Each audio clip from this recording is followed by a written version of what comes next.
իրավիճակը շատ է ահագնանում։ Ստեղծարարությունները ամեն տարի գրեթե կրկնակի աճ է լինում։ Ու ինչքան աճում են, ձևերը փոխում են։ Մարդիկ սկսել են վստահել տեխնոլոգիաներին շատ ավելի, քան իրականում պետք է վստահեն։ Ինչն է առավել շատ տարածված Հայաստանում։ Դեպք ունենք, որ ժամ ու կես 2 ժամ ծեղծարարը քաղաքացու հետ խոսել է,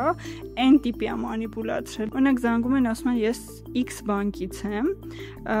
տեսնում եմ ձեր անունով վարկա ձևակերպվել։ Դա դուք եք, մարդը խառնվում է իրար, հա։ Ինչ որ նվազագույն ստանդարտներ կա, որով կենտրոնական բանկը վերահսկում է բանկերին։ Ունենք աշխատակիցներ, որ ֆինանսական համակարգում են աշխատում ու իրենք դարձել են ծեղծարարության զոհ։ Մարդը չի հասցնում նույնիսկ գիտակցի ինքը ինչ է անում։ Կրիպտոին էլ հասանք։ Վստահել է այնքան, որ մինչև $100,000 ու ավել գումարներ է ներդրել դրա մեջ։ Կրիպտոների դեպքում փաստորեն մարդը այսպես ջունգլիում է հայտնվում։ Ավելի լավ է մի քայլ ավել կասկածամիտ լինել, քան թե դառնալ ծեղծարարության զոհ, հա։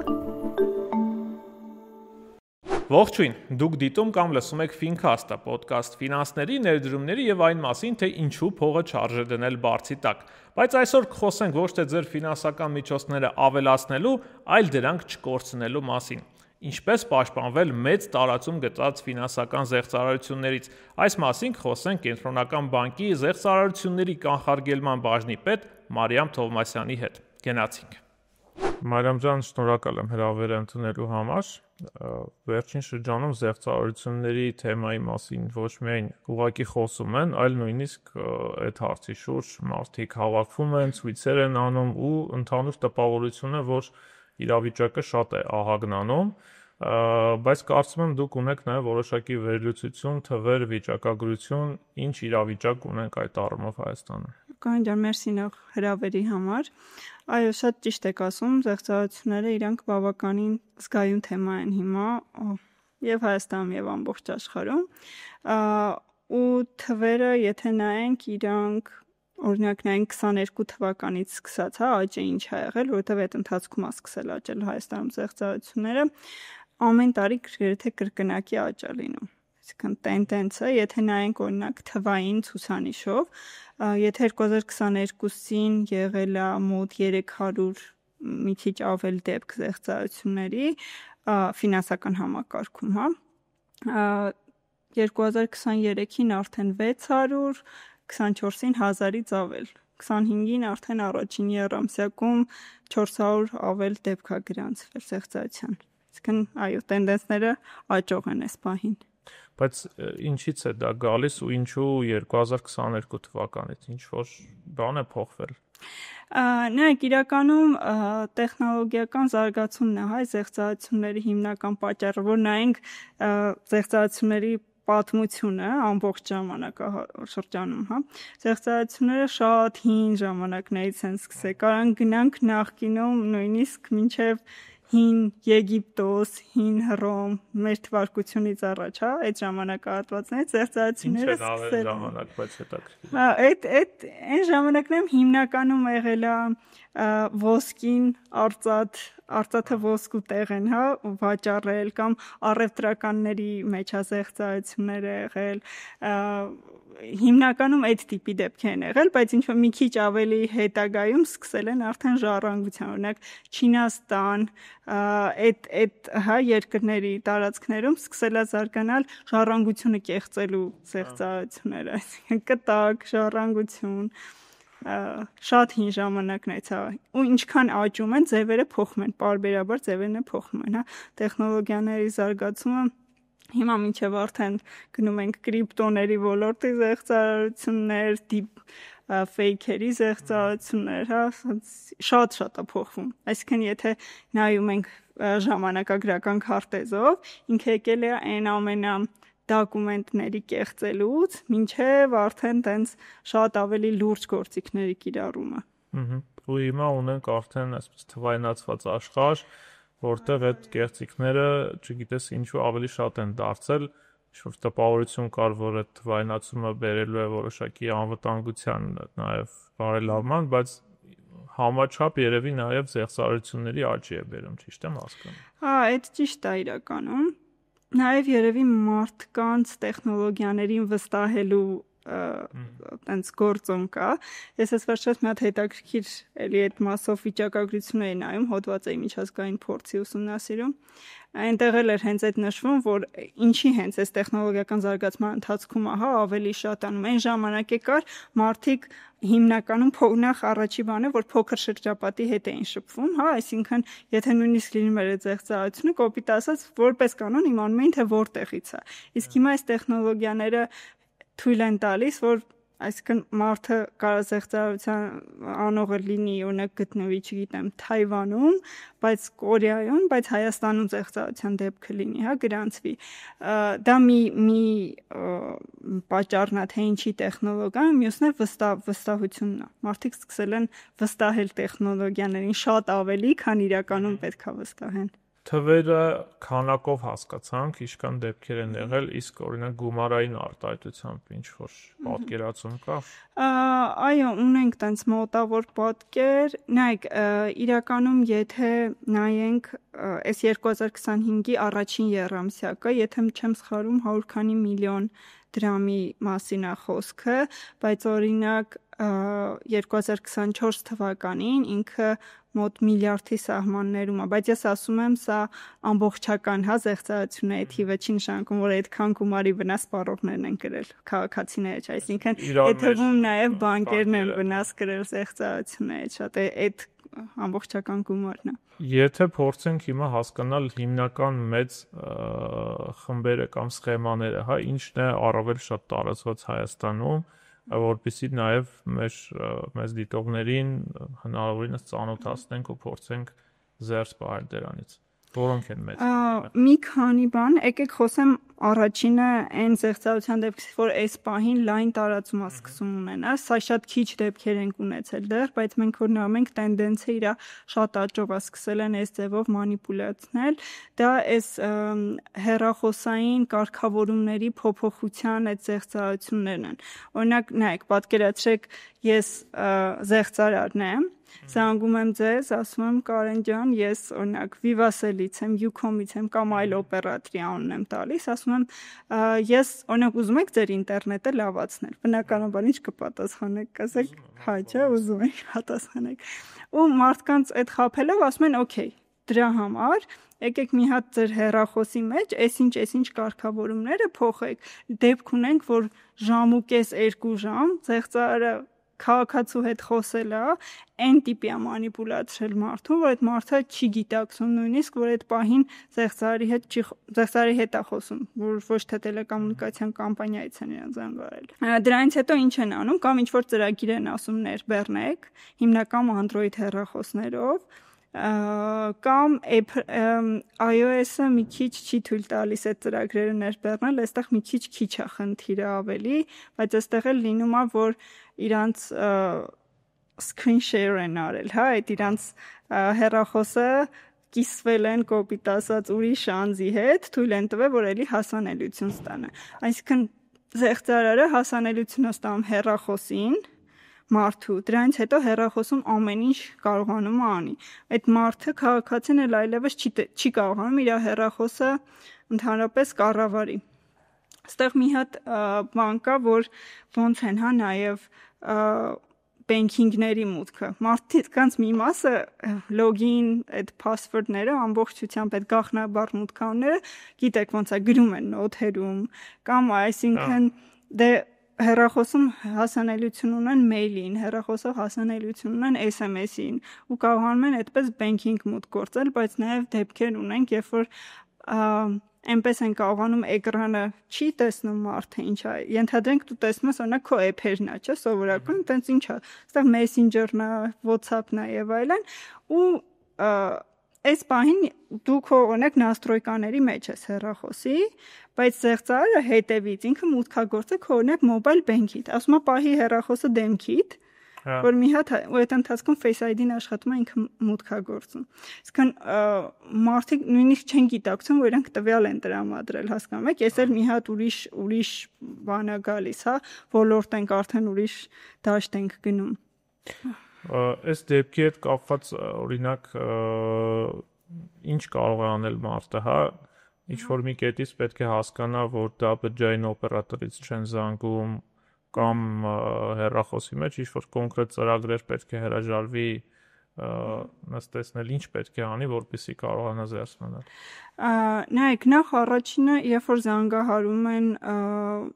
այդ հեռախոսային ընկերություններից, հա, իրանք հաստատ չեն առաջարկել, որ ձեր մոտ եկեք ներբեռնենք այսինչ ծրագրեր եւ այլն, որպեսզի եթե ուզում են ինտերնետը լավարկեն,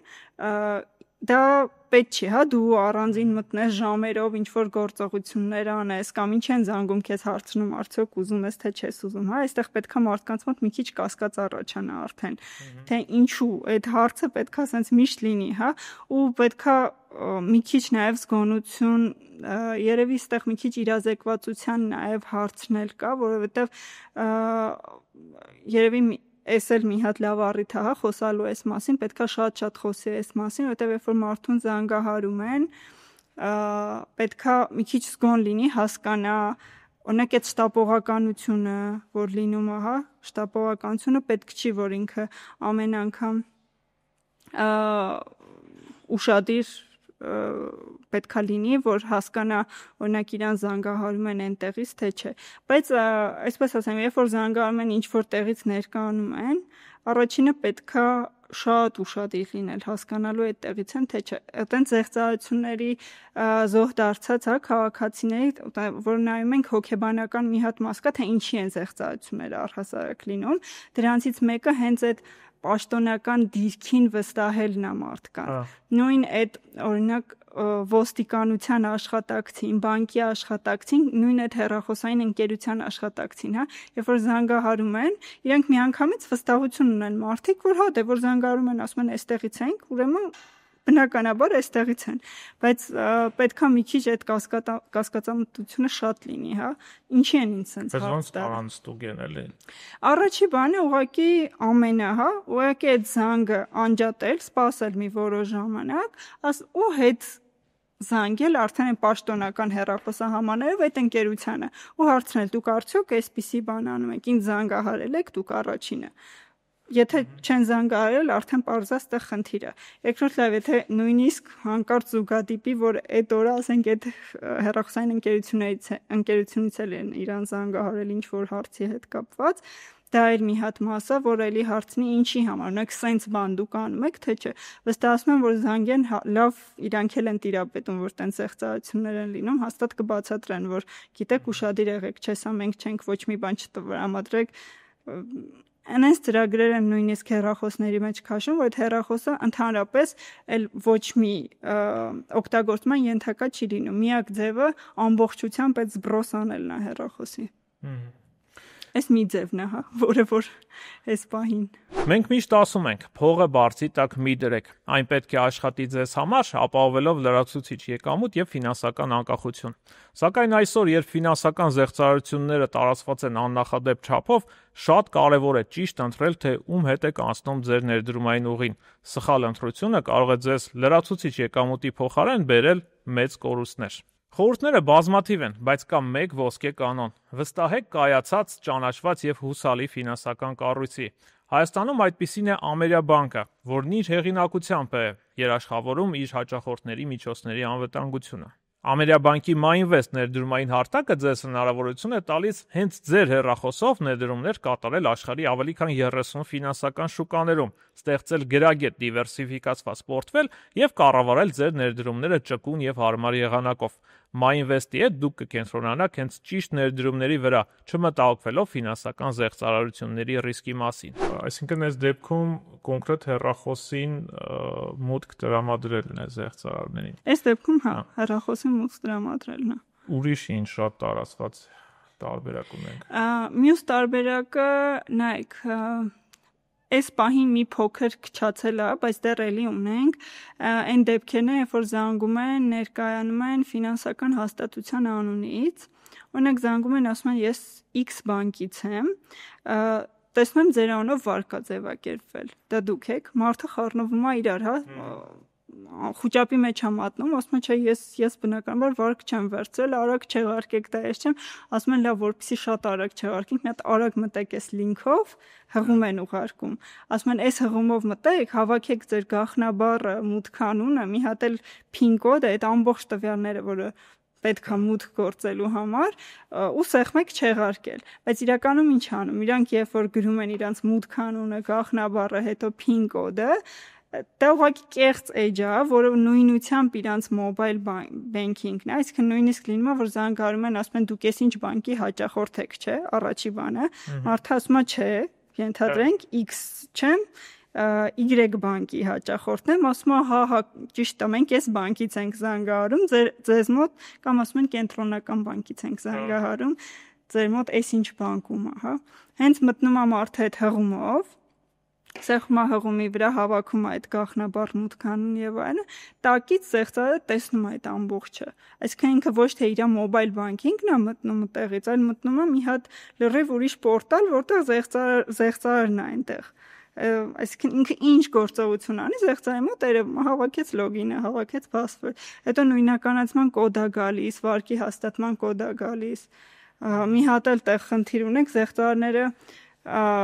մուտքային գործում բենքի այդ մոբայլ հավելվածը ու լեզուն են փոխում են տեղից միանգամից հենց մարդը այդ տվյալները տվեց հենց զեղծարը հասանելիություն ստանալ որպեսզի չհասկանա որտեղ գրած է վարկի հաստատման կոդ հաղորդակցման լեզուն օրինակ ընտրում են անգլերեն որ այդ SMS-ները գնա անգլերենով այդ էլ մի հատ բան է էլի որ տեսնում են տենց օդար լեզվով հաղորդագրություն այո մարդը բայց այնքան այդ պահին խոճապի մեջ է որ արագ ինչ զեղծարը ինչ ասի անում է ուղղակի ու այստեղ գիտեք հետաքրքիրը որն է որ կա մի հատ sense միֆ որ զեղծարության տրվում են մարդիկ ովքեր ֆինանսական ավելի քիչ տեղեկացված են հա այս ֆինանսական ոլորտին եւ այլն բայց իրականում դա այդպես էլ չի հա համ միջազգային փորձն է այդպես ցույց տալիս եւ մեր ֆինանսական համակարգում զեղծարության զոհ են դառնում մարդիկ ովքեր շատ լավ կրթված են շատ լավ ամեն ինչ այդ նույնիսկ ֆինանսական համակարգից են այսինքն մարդիկ ունենք աշխատակիցներ որ ֆինանսական համակարգում են աշխատում ու իրենք դարձել են զեղծարության զոհ Զեղծարները շատ լավ են հա աշխատում ես միշտ տենց ասում եմ որ չի բացառում մի օր որ ես էլ դառնամ զեղծարության զոհ այնպես ինձ խաբեմ կամ մի քանի հատ տարբերակ խաբելու առաջինը այդ խոճապն է որը ասեցի շտապողականությունը մարդուն սենց արագ խոճապի մեջ են հա գցում ասում են դե արագ ես գործողություններ անենք մարդը չի հասցնում նույնիսկ գիտակցի ինքը ինչ անում այդ մի տարբերակն է մյուսը վախն է որը որ գիտեք եթե հիմա սա չանեք կորուստ կունենաք կամ երևի լսած կլինեք մի հատ զեղծարության տեսակ ունենք որ զանգում էին մարդկանց ընտանիքի անդամների ասում էին օրինակ գիտեք ձեր այսինչ ընտանիքի անդամը հիվանդանոցում է հայտնվել կամ լսած կլինեք հա դա էլ այդ վախի սինդրոմն է հա աշխատում ստեղ մարդը սկսում է անհանգստանալ չէր զանգում իր անկերոջը կամ այդ ընտանիքի անդամին հարցնի արդյոք ինքը հիվանդանոցում է որ ես փողը այս բժշկին արագ փոխանցում եմ այդ գործոններից մեկն է իրականում նայեք զեղծարները իրանք շատ լավ են աշխատում, հա, ու լավ են աշխատում ու միշտ շատ լավ զարգանում են։ Իրանք շատ լավ գիտեն, թե ինչպես կարելի է մարդկանց հոգեբանության վրա աշխատել, ինչպես կարելի է այդ գումարները արագ վերցնել, հա, տեխնոլոգիաներ, ինչ տեխնոլոգիաներ կիրառեն։ Մենք որ նայում ենք միջազգային փորձով հիմնական այդ զեղծարարները ովքեր են, հա, շատ է լինում, որ նախկին օրինակ տենց իրավապահ մարմինների աշխատակիցներ են լինում, ֆինանսական համակարգի, որ շատ լավ տիրապետում են, հա, դե բնականաբար մյուս հիմնական մեծ ոլորտ այդ IT ոլորտն է։ Այդ IT ոլորտի մասնագետները տենց շատ են, հա։ Կոնկրետ այս դեպքում այդ երբ որ տվյալներն են վերցնում, այստեղ երևի նախ կարող է էլի, ինչպես նախորդ դեպքում ասացիք, այդ անջատել 0-ից զանգել այդ բանկ, ճշտել, հա, արդյոք ինքը ունի վարկ թե չէ։ Երևի երկրորդը պետք է ուշադրություն դարձնի, թե իրեն ինչ հղում են ուղարկել, որովհետև այդ հղումները սովորաբար չեն լինում, օրինակ, եթե ինչ-որ X բանկ է, X բանկի edge-ը ճշտել, հղումը շատ հեշտ է, բայց այդ հղումները հավանաբար ուրիշ URL են, չէ՞ ունենում։ Այդ հղումները իրականում շատ զգայուն թեմա են։ Ցանկացած հղում կապ չունի, հա, ձեզ ասենք SMS է եկել, մեյլով են ուղարկել այդ հղումը, կամ ինչ որ առավել եւս Facebook-ում կամ Instagram-ում կամ այլ սոցիալական ցանցերում տեսնում են ինչ որ գովազները, մտնենք այս հղումով մի հատ տեսնենք ինչ այդ հղումները մտնից պետքա շատ ուշադիր լինեն։ Այսինքն ինքը մի քանի հա վտանգավոր բան ունի։ Առաջինը որ կարա հեռախոսում միանգամից վիրուս նենց տարածվի, որ էլի, չգիտեմ, այդ արդեն ֆինանսական կորուստ չէ, բայց էլի հետագան բերի ֆինանսական կորուստի, որտեղ դու այդ հեռախոսը կամ նոթբուքը էլ չես ունենա, այդ դեռ ամենամեղմն եմ, էլի ասում, բայց մյուս դեպքում այդ հղումները մուտք գործելուց, եթե ասում են օրինակ ձեր մոբայլ բանկինգն է, հա, հիմա դուք ունեք ձեր հեռախոսի մեջ, չէ, ձեր մոբայլ բանկինգը, ինչի համար է պետք որ դուք մտնեք ինչ որ մի հղումով։ Այստեղ պետք է հարց առաջանա, ինչի մտնա, որովհետև նայեք այդ հղումները նույնիսկ մարդիկ շատ ժամանակ եթե ուշադիր լինեն այդ URL-ին, թե այդ հասցեն հղման ինչ է, հա, ձերից ձեր գրած, շատ ժամանակ դրա այդ նայելուց էլ չի հասկացում, որովհետև օրինակ կարան 0-ի տեղը օտարը գրած լինեն, փոխեն օ-ի տեղը 0 կամ ասենք ինչ որ կետ ավել լինի, որը որ դու տեսողական երբեք չես նկատի, որովհետև այդ URL-ի մեջ փոփոխություն կա, հա։ Ավելի պետքա զուտ զգուշ լինել, մտածել օրինակ ցանկացած հարց ինչի պետքա սենց բան անեն։ Նույնիսկ այսպես ասեմ, եթե ավելի լավ է մի քայլ ավել կասկածամիտ լինել, քան թե դառնալ զեղծարարության զոհ, հա։ Ինչի համար, որովհետև հա, կարող է իրոք այդ օրը բանկից էին զանգահարել, բայց շտապ բան հաստատ չկա, չէ, ավելի լավ է 10 րոպե սպասեք, 10 րոպե հետո զանգահարեք այդ բանկ։ Գոնե վստահ կլինեք, որ ֆինանսական ոչ մի կորուստ չեք ունենա, էլի։ Ստեղ բայց երբ որ զեղծարարը ստանում է նավթուտվյալները, ինքը արդեն կարող է հանգիստ մտնել մոբայլ հավելված, արդյոք ստեղ նաև չկա կարգավորումների խնդիր, որովհետև նույնականացման process-ը, օրինակ, երբ որ կա բիոմետրիկ նույնականացնում, այդ երևի արդեն հնարավոր չէ, չէ՞։ Կեղծել։ Ահա, Կարեն ջան, ես լրիվ համաձայն եմ, ճիշտ եք ասում, որ այստեղ իրականում կա նաև անհրաժեշտություն, հա, որ դա լինի, որովհետև ես մենակ Հայաստանում չեմ ասում, հա, ամբողջ աշխարհում, ոնց է մեր անվտանգության, հա, այդ համակարգերը պարբերաբար ինչ որ նոր բան է դուրս գալի, որի արդյունքում թարմացվում են, փոփոխվում են։ Նույնը սա է, կհիշեք, տարիներ առաջ մոբայլ բենքինգների մուտքը ընդհանրապես մենակ գաղտնաբառեր ու մուտքանում վերջ, ուրիշ ոչ մի բան չկար, կամ ինչ որ կա ժամանակի ինչ որ sense բաներ էին գեներացնող, դա որպես token ավելի առավել, հա, որպես անվտանգության, բայց հիմնականում մուտքանում գաղտնաբար ուրիշ ոչ մի բան, ու այդ փոխելը 1 վայրկյան էր ընդհանրապես հեռախոսով, SMS, մեյլով եւ Հիմա բնականաբար նման գործողություն հնարավոր չի անել, հա, այսինքն անվտանգության մեխանիզմները պահպանված են, բայց այո ճիշտ եք ասում, որ դա էլ հիմա փաստացի ստացվում է, էլ չի բավարարում, դրա համար հիմա արդեն բանկերն էլ ֆինանսական համակարգներ սկսել է կիրառել այդ նույն կենսաչափական նույնականացման ստանդարտները կամ այլ տենց նույնականացման ստանդարտներ, օրինակ QR-ներով հաստատումներ եւ այլն, որը որ այս պահին դեռևս զեղծարները չեն կարողանում հա կոտրել, որովհետեւ միջազգային փորձում դեռ նույնականացման արդեն կիրառվող այդ նույնականացման կենսաչափական նույնականացման ստանդարտները արդեն կարողանում են ջարդել, հա, այդ deepfake ասվածը ինքը AI-երով շատ հեշտ է, հա, դա ջարդել։ Նու շատ հեշտ չի բնականաբար, բայց այն մասնակիցները, որոնք որ խորացած են,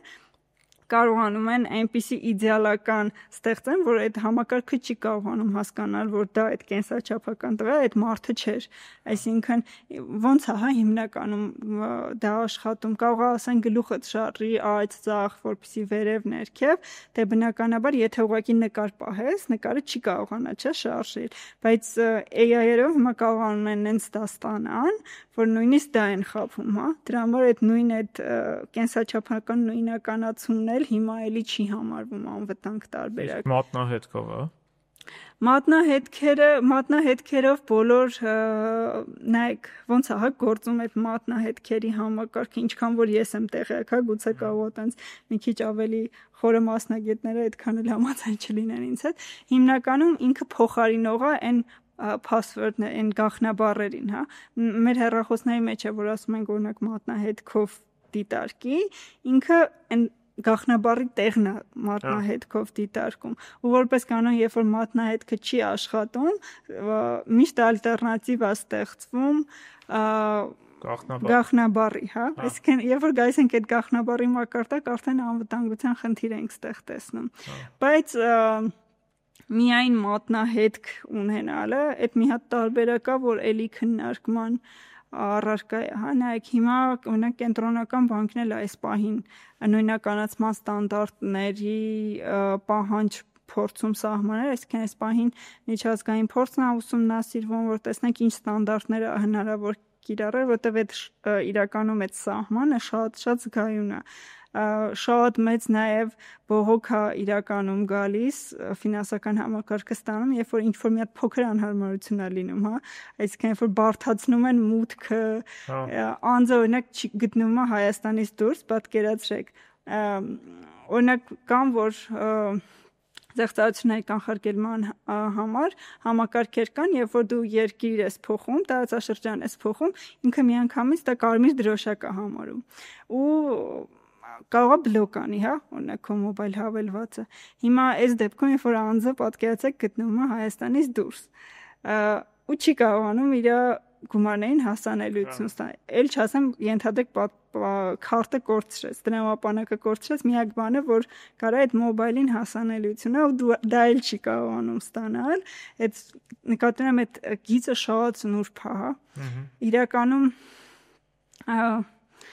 հա, կարանք մի հատ շատ վատ տարբերակ անենք, որ փակենք այդ մոբայլները եւ այլն, մոբայլ զեղծարությունները հա կվերանան, մյուս զեղծարությունները չեն վերանա, հավատացեք մի հատ նոր տարբերակ կգա, որ նորից նոր զեղծարություն կլինի, իրանք միշտ այնց աճող զարգացող են,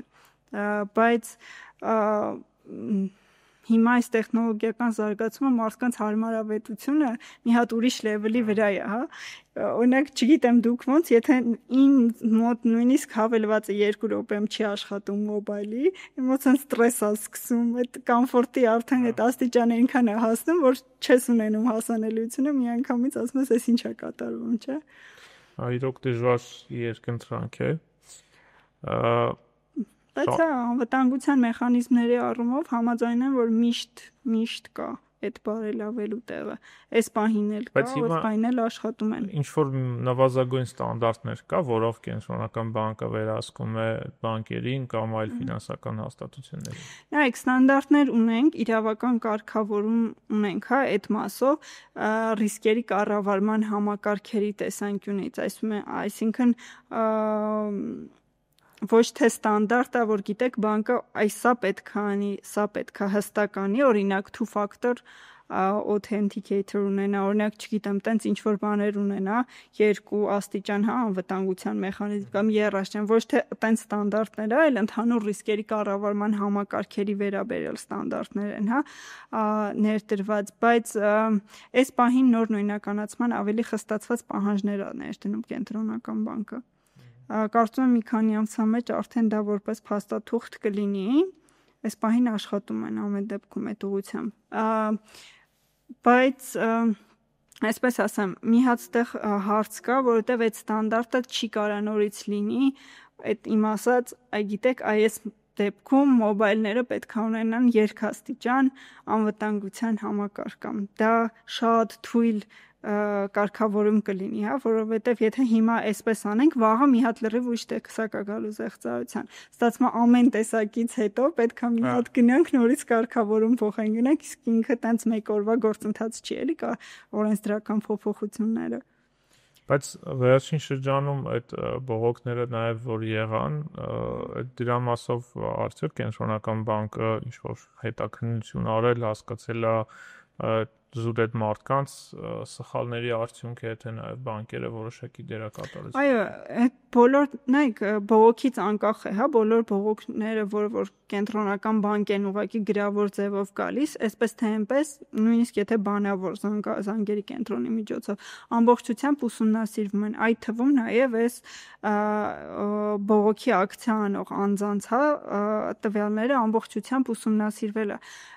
Չենք բացահայտել որևէ դեպք, որ անձը տվյալ չի տրամադրել, հա, ինքը, այսինքն գուցե շատ ժամանակ չի գիտակցել, որ տվյալը տրամադրել է։ Էդ էլ մի հատ բան է, հա, զգայուն թեմա է, մարդկանց մոտ մի քիչ չեմ խոսում հենց այս իհարկե այս խմբի մասին, որը որ հիմա այս պահին վերջերս ցույց էին անում, բայց մի հատ տենդենց ենք նաև նկատել, որ մարդիկ սկսել են խուսափել հստակ ասելուց, որ իրենք տվյալներ են տրամադրել, մտածում են, որ դա ինչ որ բան կփոխի, բայց իրական չեն հասկանում, որ սա էլ հանցագործության տեսակ է համարվում, էլի, այսինքն որ դու գնում ես քննչական մարմնին ու ստում ես, փաստացի դա էլ մի հատ խնդիր է, հա, որը բայց ես հասկանում եմ, իհարկե մարդիկ փորձում են պաշտպանվել, որ մտածեն, եթե օրինակ սա չասեմ, հույս կա, որ իմ գումարները հետ կվերադառնան եւ այլն։ Բնականաբար դա տենց լրիվ հասկանալի ու ընդունելի է, հա, մարդկանց հոգեբանությունը այդպես աշխատում է, բայց այդտեղ զգայուն կետ կա, էլի, թե ինչքան դա դառնա, որ հանկարծ չհատի այդ սահմանը, որ արդեն իրանք հանցագործության բան։ Բայց մյուս կողմից, օրինակ, ինչ էին այդ ամեն ինչը ընդհանրապես 3 բանկի հետ կապված արել, օրինակ, եթե Այդ շատ լավ հարց եք տալիս, որովհետև նայեք, ինչու 3 բանկ, որովհետև այս 3 բանկերը ունեն հիմնական մանրածախ վարկավորման ու այդ մանրածախ պրոդուկտներ ֆինանսական շուկայում։ Բոլոր բանկերում զեղծարություններ ունենում ենք մենք, գրեթե չունենք։ Կարող է շատ փոքր պորտֆելում բանկերով, տենց որ շատ քիչ հաճախորդներ են սպասում, շատ կոնսերվատիվ ձևով են, հա, սպասարկումը իրականացնում, այդտեղ շատ քիչ դեպքեր են, բայց էլի առկա են։ Հիմնականում բոլոր բանկերում ունենք, հա։ Այս բանկերը ավելի այն բանկերն են հիմնական, որ նոր պրոդուկտներ շատ են, հա, ներդնում ու մանրածախ բիզնեսի մեջ են իրանք։ Այսինքն պատկերացրեք մի քանի միլիոն վարկ տրամադրածի մեջ, երբ որ հավանականություն կա կամ մի քանի միլիոն օրինակ տենց օգտվող ունեն, հա, չեմ ասում բնակչության քանակով, օրական գործարքների քանակով, ու պատկերացրեք ենթադրենք 100,000 գործարքների քանակով մոբայլով լինի, որի հավանականությունը մեծ է, հա, որտեղ է մեծ, որ ավելի շատ կլինի։ Բնականաբար, հա, գուցե նաև կա պատճառ, որ բանկեր ունենք, որ ավելի խիստ կոնսերվատիվ են մոտենում հարցին, բայց մյուս տարբերակն էլ կա, որ հաճախորդների մի հատ զանգված կա, որ իրանք գիտակցելով այդ հարմարավետությանից ելնելով գնում են հենց այդ բանկերն են ընտրում, որովհետև այստեղ հեշտ է ավելի, այստեղ հարմար է, հա, ու հենց երևի թիրախավորվում է այն մասան, որը որ ավելի հեշտին է գնացել, որտեվ մտածում են, եթե հեշտին գնացել է, ուրեմն զեղծարության այդպես մի հատ զեղծարությունների հոգեբանությունների sense շատ գծեր կան, հա, թե ինչի պատճառով է դա լինում, մարդիկ ոնց են տրվում, դրանցից մեկն էլ հենց այդ շատ շահույթ ակնկալելն է լինում, հա։ Թեման ունեի, հա։ Հա, այդ ինքը բավականին հետաքրքիր բան է, այդ հոգեբանության մեջ, որ նայում ենք զեղծարությունների, մարդիկ մտածում են, լավ, դե հիմա օրինակ, որ նայեք, մեր սոցիալական ցանցերում այդ էլ զեղծարությունների մի հատ տեսակ կա, հա, կան շատ գովազդներ, օրինակ բանկերի անունից մուտք գործեք, մի 2 հարցմանը պատասխանեք, օրինակ 20,000 դրամ կստանաք կամ 5,000 դրամ կստանաք կամ x-ն, չէ, անընդհատ տենց գովազդներ, ոչ մի բանկ հաստատ չի գովազդելու, որ մտնեն սոցհարցում անեն, որ դրա համար գումար վճարի, էլի։ Ինչ-որ մի մեծ կազմակերպություն իր ծննդյան արդիվ խաղարկում է, չգիտեմ ինչ։ Հա, մեծ գումարներ, էդ էլ մի հատ, այսինքն շատ արագ ֆինանսական եկամուտ ստանալու համար, հա, մարդիկ տենց այդ պահին մուտք են գործում ու այդ տվյալները լրացնում են։ Էդ էլ ունենք նաև իհարկե տենց մի հատ ուրիշ տեսակ, որ օրինակ եւ շատ արագ եւ շատ մեծ գումարներ, հա, ստանալու։ Նայեք, հիմա եթե գովազդ է լինում, ասում են օրինակ եկեք մեր մոտ ներդրումներ արեք, դրեք 10,000 դրամ օրինակ, կամ $100 ենթադրենք մուտք արեք մեր հաշվին, հաշվի համար տանք փոխանցեք, 2 ամիս հետո կստանաք $10,000։ Հիմա բնականաբար ես որ մտածում շատ լավ առաջարկ է, չէ, իդեալական, ինչի՞ չէ, հենց վաղն էլ կգնամ այդ $100-ը չէ, 5 հատ $100 կգնամ, այո, 5,000, որ հետո ստանամ դրա 10-պատիկ, այսինքն $500,000 կստանամ կամ 1 միլիոն կամ 5 միլիոն, հա, ասենց մեծ թվեր 10-պատիկ, 100-պատիկ, չգիտեմ, կամ շատ։ Հիմա ստեղ մի հատ հարց է, հա, առաջանում են մարդուն, ով որ ձեզանից ուզում է այդ $100-ը, ինչի պետքա ձեռնտու լինի, ձեզ վճարի այդ $100 համար $50,000 ենթադրենք։ Բնականաբար չկա ընդհանրապես շահ, հա, այդ բարեգործական ընկերություն չի էլի, ոչ մեկ հենց Տենց ինչ-որ բիզնես կա, որի մեջ այդ գումարը դնելով այդքան ինքը կարող է շատանա, էլի։ Հա, բնականաբար չկա, ընդհանրապես է, այդ տենց բիզնես հենց իմանաք, ինձ էլ ասեք, ես ակնով սկսեմ ներդրում անել, հա, բնականաբար չկա այդ տենց բան կա, չես too good to be true, այդ բանն է, էլի, այդ մեխանիզմն է, շատ լավ է հնչում, որ իրական լինի, ես մասերը հենց տենց բան տեսնում, շատ զգոն լինեն, որտեղ տենց չի լինում այդքան հեշտ եկամուտ ստանալ։ Բայց հիմա քանի որ նաև շատ կան իսկական առաջարկներ ներդրումներ կատարելու, մի հատ գիծնել, հա, հասկանանք, օրինակ որ դեպքում ինչպես մարդը համոզվի, որ ներդրում կատարելու առաջարկը իրական է եւ ինքը կարող է հանգիստ օգտվել դրանից։ Նայեք, բոլոր ներդրումային ընկերությունները, բոլորը կենտրոնական բանկի կողմից լիցենզավորված ընկերություններ են համարվում։ Դա օրենքով է սահմանված, օրենսդրական պահանջ, այսինքն եթե գոյություն ունի մի հատ ընկերություն, որը գործում է Հայաստանում, ներդրումային առաջարկներ անում, պետքա պարտադիր գրանցված ու լիցենզավորված լինի կենտրոնական բանկի կողմից։ Եթե տեսնում եք տենց ընկերություն չի, իդեպ այդ ցանկին կենտրոնական բանկի կայքեջ մուտք գործելով կարող եք ծանոթանալ։ Միշտ հրապարակվում է։ Դնենք այս տեսանյութի նկարագրությունը, որպեսզի բոլորը ցանկության դեպքում ծանոթանան։ Շատ ավելի լավ, որտեղ կենտրոնական բանկերում բոլոր փոփոխություններն էլ արագ թարմացվում են, հա, իսկ եթե ինչ-որ մի հատ նոր ընկերություն է հայտնվում, միանգամից այնտեղ հայտնվում է։ Եթե տեսնում եք ընկերություն, որը որ ընդհանրապես այս ցանկից չի, իմաստ չկա ընդհանրապես օգտվելու, որտեղ ամենայն հավանականությամբ խաբեություն է լինելու։ Առնվազն այնտեղ չգրանցված գործունեության տարկա, որը հա պատժելի գործողությունների ցանկում է, հա։ Այսինքն մարդիկ հարկեր չեն վճարում եւ այսինքն ինչ որ հանցագործության տարա արդեն պարունակում այդ անձի գործունեությունը, որը որ ենթադրում է, որ կարա նաեւ դուք վնաս կրեք այդ գործունեությունից։ Երևի մյուս նշանն էլ այն է, որ հասկանան մոտավորապես ինչ եկամտաբերություն կարելի է ակնկալել ներդրումային առաջարկներից, որովհետեւ ձեր նշած դեպքերում հիմնականում այսպես խոստանում են առնվազն, չգիտեմ, ամսական 50% եւ ավել ինչ որ նման եկամտաբերություն, բայց երևի պետք է հասկանալ, որ այս բային արկա առաջարկները, չգիտեմ, աջակցներում կամ այլ նմանատիպ գործիքներում իրենք, ասենք, կարող են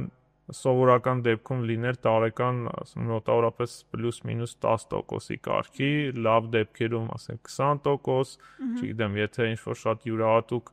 աճող գործիք գտնեն միգուցե մինչև 50%, շատ բացառիկ դեպքերում, բայց դա տարեկան, դա Այդ նոր սկսվող բիզնեսներում, օրինակ կրիպտո բիզնեսներում, հա, եթե լինի շատ հազվադեպ դեպքերում, որ շատ անկանխատեսելի կարա աճի։ Ներդրումների ոլորտը մի քիչ անկանխատեսելի ոլորտ է, հա, նաև մանավանդ այդ նոր գործիքները, երբ որ սկսում է թվում կրիպտոյի ոլորտն է արդեն գնում, որտեղ տեղեկացությունները շատ մեծ թիվ են, հա, կազմում կրիպտո ոլորտում։ Բայց մի հատ տենց հետաքրքիր բան հիշեցի, տենց հումորային զեղծարության кейս կա, այդ որ այն կարգի տենց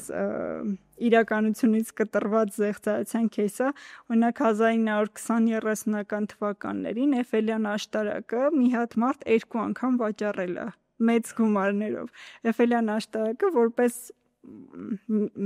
նյութ, լոմ, հա, որպես ասած տենց վաճառել է շատ մեծ գումարներով։ Այսինքն Ինչ տիպի պետքա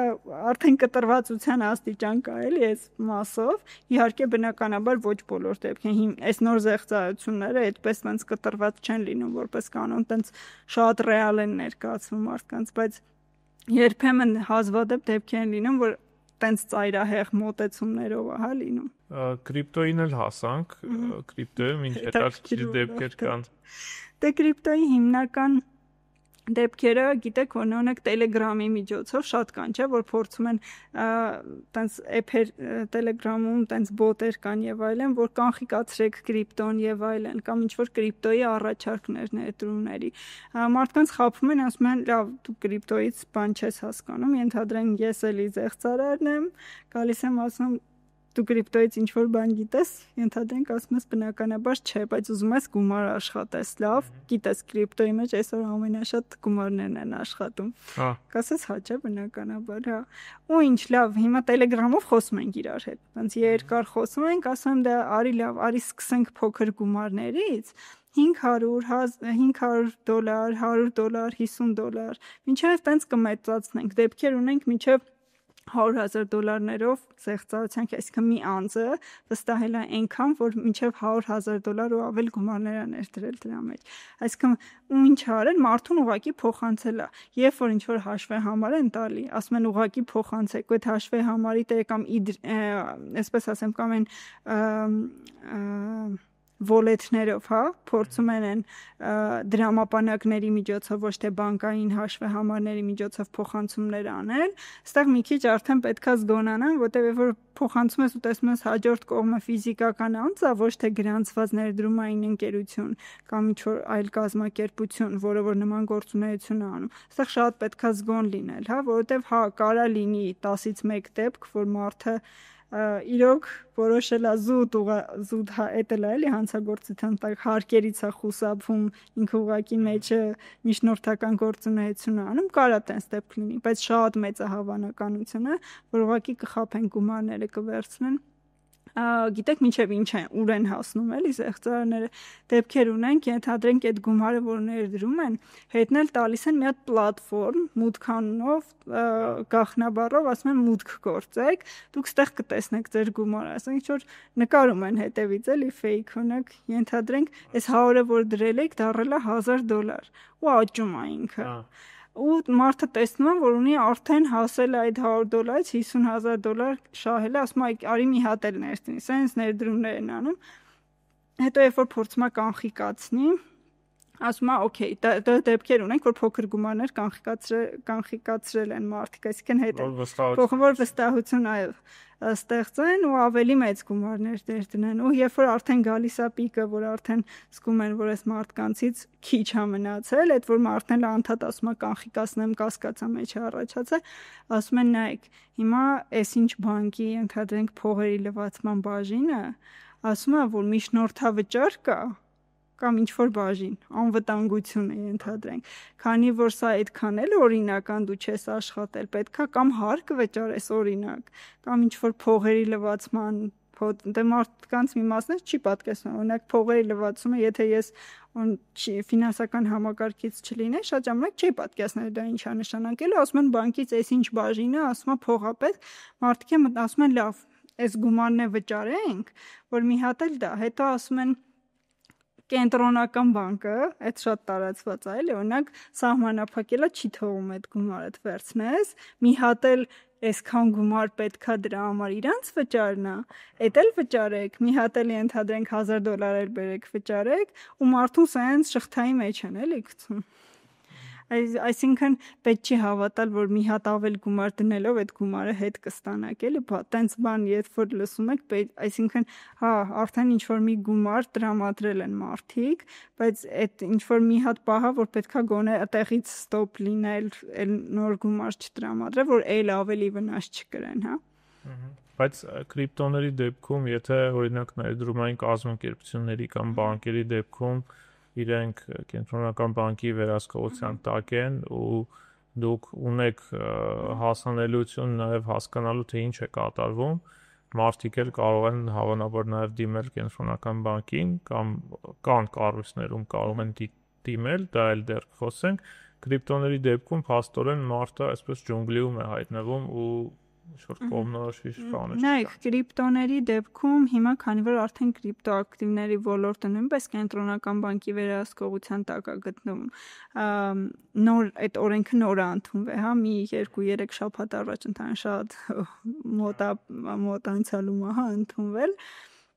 Դեռևս ժամկետ կա, թե երբ այդ ընկերությունները պետքա գրանցվեն, բայց կրիպտոյի ոլորտում նաև շատ է, որ իրանք միանգամից միջազգային, այդ թվում ոչ միայն կրիպտո, նաև ներդրում է միջազգային ընկերություններից են, հա։ Այս դեպքում ինչ պետք է անեն, պետքա շատ լավ ուսումնասիրեն այդ կայք էջերը, հա, որտեղից են։ Կան վստահելի էջեր, օրինակ Binance-ի տիպի, որ գիտես, որ այդտեղից հստակ վստահելի է իրանց միջոցով, որտեղ այդ սովորաբար որտեղով որ զեղծարությունները լինում է, իրանք կամ նոր են հայտնված լինում ինչ-որ տենց միջնորդ, որ չունի պատմություն ընդհանրապես, ու որ, ասենք, չգիտեմ, search ես անում ինտերնետում, փորձում ես փնտրես իրանց, շատ ինֆորմացիա համարյա չես ստանում։ Օրինակ, պատկերացրեք, մենք փնտրենք Binance-ին, հա, ինչքան բան կստանանք, ինչքան տեղեկատվություն կստանանք, հա, իր մասին, բայց որ ստանանք մի հատ ինչ-որ X ուրիշ կամպանիա փորձենք, ընդհանրապես տեղեկատվություն չենք ստանա։ Էդ էլ մի հատ կասկածելի սինդրոմ, ահա։ Այսինքն պետքա շատ ուշադիր լինեն, թե որ էջից են օգտվում, այդ էջը մանրամասն, փորձել ընկերներից նաև հարցնել, ով որ օգտվել է, հա, ենթադրենք, այդ էլ մի հատ էլի օգնող բան է, հա, փորձել, օրինակ, չգիտեմ, տենց հիմնական տենց բառերով փնտրել, օրինակ, զեղծարարություն կամ ինչ-որ մի հատ բառ, երբ որ տենց ներդրում եք փորձում անեք, տեսնեք այդ ընկերության հետ ինչ-որ կասկածելի օձիվներ կան, հա, ինչ-որ մեկնաբանություններ եղել են, որովհետև սովորաբար լինում է արդեն, երբ որ զեղծարարության, եթե նոր չի, եթե առաջի մարդը չեք էլի իհարկե։ Բայց այդ էլ պատմությունով շատ հեշտ կարելի է իմանալ, վստահելի է, թե չէ։ Էլի ունենք մեծ խմբեր։ Նայեք, մեծ խմբեր ունենք, մի հատ նորից դա կա, բայց շատ է լինում, որ օրինակ SMS-ներ է գալիս հղումներով։ Էլի հղումներին է, հա, վերաբերում։ Օրինակ ասում են սովորական SMS։ Հա, WhatsApp-ով, բայց այս վերջը շատ սկսել է հենց սովորական SMS-ներով գալ, ասում են, ենթադրենք Հայ Post-ից կամ ինչ-որ այլ փոստային ծառայությունից ծանրոցունեք, վճարեք 300 դրամ օրինակի համար կամ 600 դրամ, ու որ ձեր այդ ծանրոցը ստանաք։ Մարդն էլ ասում է, լավ, չգիտեմ, ինչա կարող է մեկը ինձ անակնկալ արել, արի մտնեմ տվյալներս, ինչ անում, հղում է գրա այնտեղ նորից սեղմում, ու էլի այդ հղումի վրա սեղմելով, էլի այդ իր գաղտնաբառերը կամ ընդհանրապես քարտի ուղակի տվյալներն է գրում է այդ քարտի ամբողջական տվյալները, այդ թվում CVV, հա, կոչված են, քարտի հետևում, հիմա քարտեր կամ ոչ միայն հետևում, այլ 3 կամ 4 նիշանի այդ թվերը, հա, փոքր, ոչ թե այն երկար թիվը։ Այդ թվերն են տրամադրում։ Դրանից հետո նայեք արդեն զեղծարարի մոտ ձեր քարտը օրինակ լինում է։ Ինքը կարա on-line գնումներ անի այդ քարտերով, հա, տարբեր ինչ-որ էջերում։ Շուտ լիստեյի հետ կապված նաև զեղծարարություն կա, չէ՞, երբ որ մարդիկ ինչ-որ հայտարարություն են դնում։ Հա։ Այո, նույնն է էլի, լիստեյում հայտարարություն են դնում, եւ օրինակ ինչ-որ բան պետքա վաճառեն, օրինակ ինչ-որ գույք, որը էլ պետքա կանչի մարդկանց, զեղծարարը միանգամից կապնվում այդ մարդու հետ, ասում է ես ուզում եմ գնել, բայց օրինակ գիտեք, ես այսօր Գորիսում եմ, դե այդ գույքը Երևանում է, ենթադրենք։ Ինձ պետքա երեխայից համար շատ շտապ էս, ինչ որ ընդհանրեն փոքր մանկասայլակա կամ ինչ որ տենց գույքը, հա, ասում է շատ շտապ է, կլինի ես քարտով ձեր քարտի տվյալները տակ գումարը փոխանցեմ կամ այս հղումով մտեք ձեր բենքինգ, ընտրեք որն է ձեր բենքինգը, որը տեղ փոխանցեմ։ Ես առաքում կպատվիրեմ, առաքումով ինձ ուղարկեք։ Կամ լինում է օրինակ բնականներն են վարձակալության տալի, ասում են կանխավ, ես Հայաստանում չեմ, օրինակ կանխավճար ուզում եմ փոխանցեմ արդեն, առանց բնակարանը նայելու։ Ով այլ է առանց բնակարանը, փորձում գնի բնակարանը կամ վարձով վերցնի, եթե առավելևս Հայաստանում չի, այտենց որոշել է գալիս է Ենթադրենք, կարան դեպքեր լինեն, տենց շատ կարճ ժամկետ, բայց դա կասկածելի է, ամեն դեպքում հաստատ չեն ասի, գիտես, այս հղումը ուղարկեմ։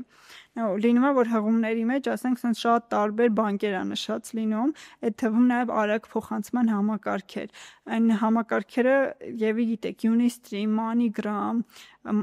Ria եւ այլն։ Տենց ինչ որ համակարգերի անուններն է ուղակի գրած ու բանկերի։ Ասում ընտրեք ձեր բանկը որն է, դե արդեն ընտրում է, ենթադրենք ընտրած ինչ-որ X բանկ, վրան սեղմեց ու ասում է, օրինակ, այս MoneyGram-ով այդ բանկում կստանաք, դե հիմա գրեք ձեր տվյալները, որ գնաք այդ բանկից ստանաք, հետո գնում է, երբ որ ստանա, տեսնում է եւ գումարները դուրս եկել։ Բայց այս դեպքում պաշտպանվելու տարբերակը շատ հեշտ է, չէ՞, ուղղակի պետք է հիշել, որ փոխանցում ստանալու համար ընդհանրապես պետք է քարտի վրայի այն 16 նիշերը տրամադրել։ Փոխանցում ստանալու համար, եթե հաշվով են փոխանցում ուզում ստանալ, պետք է ուղղակի հաշվեհամար է տրամադրել, ուրիշ ոչ մի ավել տեղ, միայն հաշվեհամարը, հա։ Ու դե բնականաբար անուն ազգանունը հաշվեմ։ Քարտի դեպքում միայն քարտային այն 16 նիշանոց երկար կոդ է, այսինքն ոչ թե հետևի կամ հենց այդ իր կողքի 4-3 նիշանոց, այն 16 նիշանոց երկար կոդ է։ Պետք չի տրամադրել, թե քարտը երբ է ավարտվում կամ ընդհանրապես նկարել, հա։ Մենք տենց այդ անձնական տվյալների ու բանկային տվյալների տրամադրումը ինքը շատ զգայուն թեմա է, մարդիկ վստահելով շատ է լինում, որ տրամադրում են նույնիսկ իրանց ընկերներին, բարեկամներին ու որ չեն պատկերացնում, որ իրանց միջոցով հնարավոր է որ զեղծարություն է լինում ու տենց ընկերների, հարազատների շրջանակում զեղծարություններն էլ իրանք sense շատ մեծ ծավալ են կազմում։ Ուղղակի մարդիկ սովորաբար դեպքեր ունենք, որ չեն բողոքում այս մասով կամ տենց իրավապահ համակարգին չեն դիմում, որովհետև դե ասում են լավ իմ ծանոթն է արել, ես հասկանում եմ ինչ այստեղ կատարվել, ենթադրենք նորմալ է, բայց դե բնականաբար դա էլ է, այսինքն պետք չի ընդհանրապես ոչ մեկին տրամադրել։ Ոչ մի բանկից չեն զանգի, ասի գիտեք, ինչ որտեղ մտեք ու ձեր գաղտնաբառն ու մուտքանունը լրացրեք, այդ login password-ը, հա, ինչ որ PIN կոդ լրացրեք։ Չէ, ոչ մի տեղից չեն զանգահարի ու տենց կամ ասեն ձեր անձնագրային տվյալները ասեք, օրինակ որ փորձեն ենթադրենք, դե հիմա հնարավոր չի այդ սիստեմները ավելի փակա, բայց նախկինում շատ կային տենց վարկեր էին փորձում ձևակերպել օնլայն, անձնագրի տվյալներն էին հարցնում, հետո մի հատ էլ կոդ էր գալիս հեռախոսներին, ասում են այս կոդն էլ տվեք, մարդիկ տրամադրում էին։ Լավ, հիմա որ ամփոփենք, այսպես փորձենք մի փոքր ընդհանրացնել ու արդեն օգտակար խորհուրդների տեսքով մեզ դիտողներին ասել, նախ առաջինը հասկանանք այդ կարմիր դրոշակները, հա, որ դեպքերում է, որ պետք է զգոնանալ ու կասկածամտությունը միացնել, մյուս էմոցիաները դնել կողքի։ Նայեք, այդ հիմնական բաները, երբ որ այն մի բանն է, որը սկզբից նշեցի, որ չեք կարա փոքր գումարով միշտ շատ եկամուտ ստանալ, հա, արագ կարճ ժամանակահատվածում։ Դա մի բանն է, որ պետքա միշտ հիշեն, որովհետև դա արդեն տենց կարմիր դրոշակ է, հա։ Մյուսը փողն է երևի, օդից, հա, այդ օդից փողն է։ Մյուսը շտապողականությունն է, որ այդ գործարքները ֆինանսական, օրինակ ֆինանսական համակարգից զանգահարում են կամ մյուս տեղերից ինչն է պատճառը, որ ոչ թե օրինակ 20 րոպեից են դա ասում արեք, այլ հենց նույն վայրկյանին։ Այդ շտապողականությունը զուտ մարդկանց խաբելու համար է։ Իրանք ուղղակի փորձում են այնպիսի պանիկա ստեղծեն, որ մարդը այդ պահին չգիտակցի ինքը ինչ ան, որտեվ եթե 5 րոպե սպասի, 10 րոպե սպասի, այդ ընթացքում կհաստատ հասկանալու, ասել չէ, բայց մի վայրկյան, ես ի՞նչ է կատարում, ինչի պետքա ես այս տվյալները տրամադրեմ, հա, կամ օրինակ։ Այդ շտապողականությունն է։ Մյուսը, երբ որ տվյալներ են ուզում։ Այսինքն ոչ մի ֆինանսական հաստատություն, ոչ մի օրինակ նույն այդ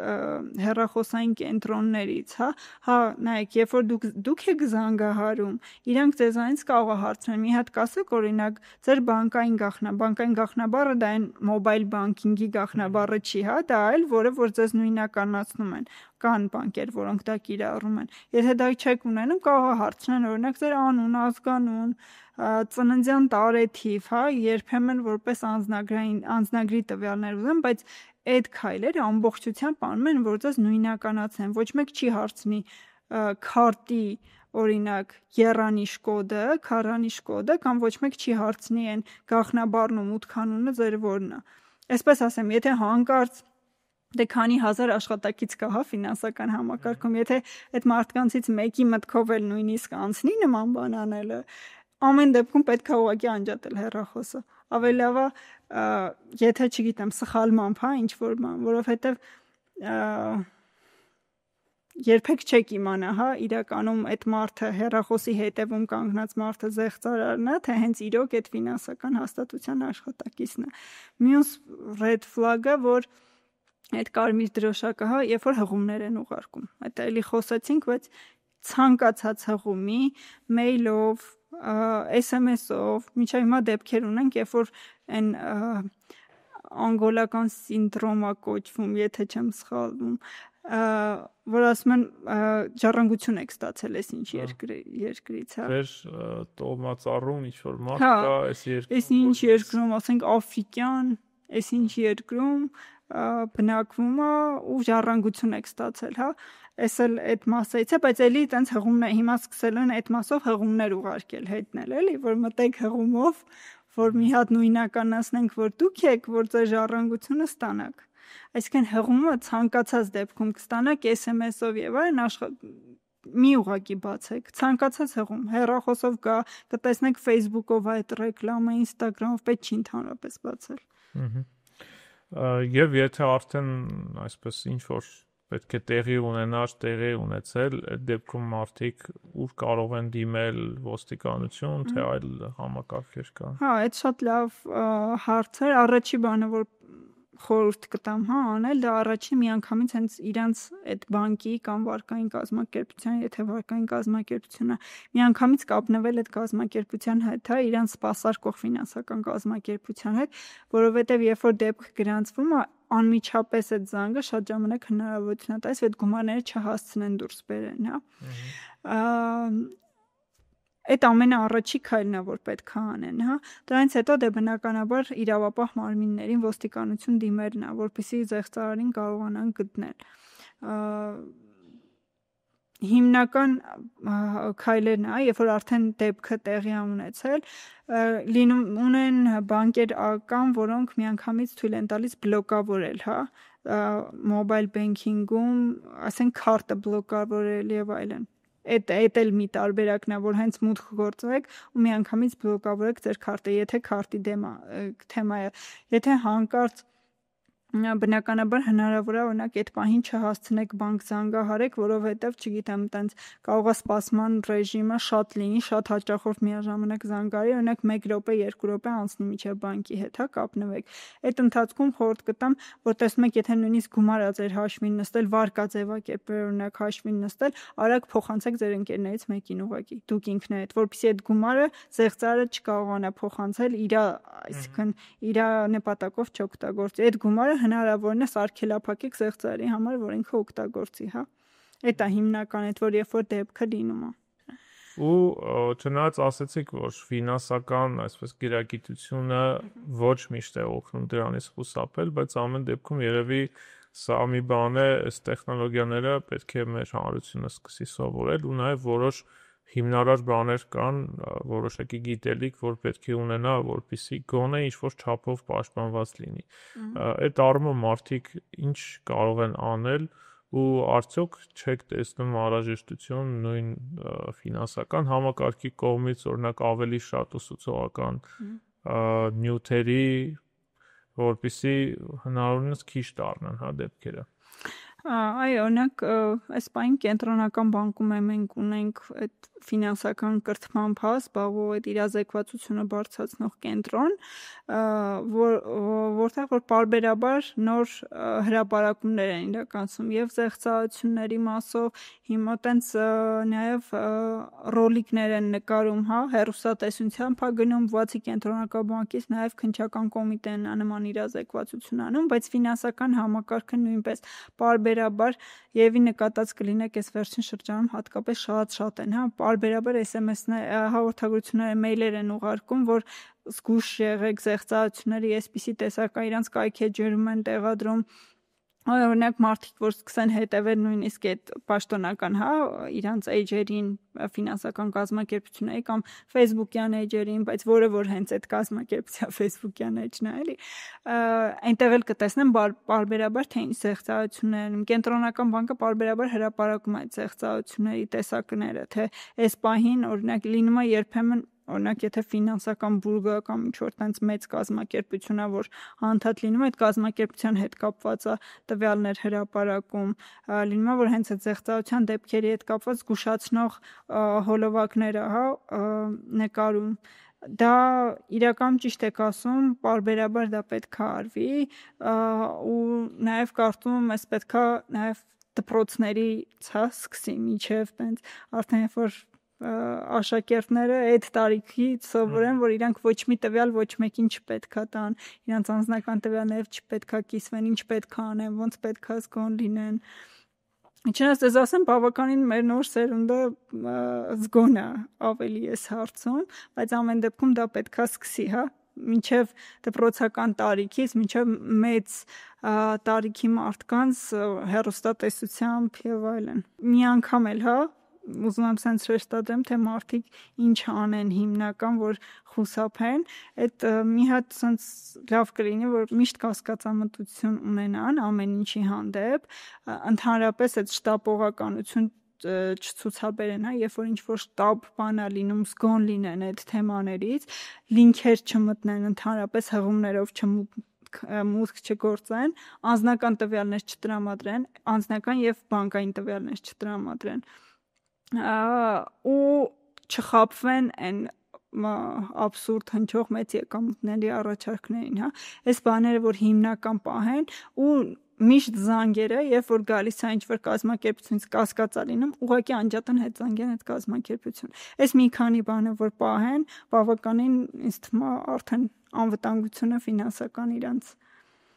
ու մի հատ էլ բան եմ ուզում ավելացնել հեռախոսների մասով, Մենք խոսեցինք հեռախոսների են, որ ասում են 5G կարգավորումներն ենք փոխում եւ այլն, ինտերնետն ենք լավացնում։ Հեռախոսների առումով կան պետքա մի քիչ ավելի զգոնություն մարդիկ ցուցաբերեն, ինչի համար, որովհետեւ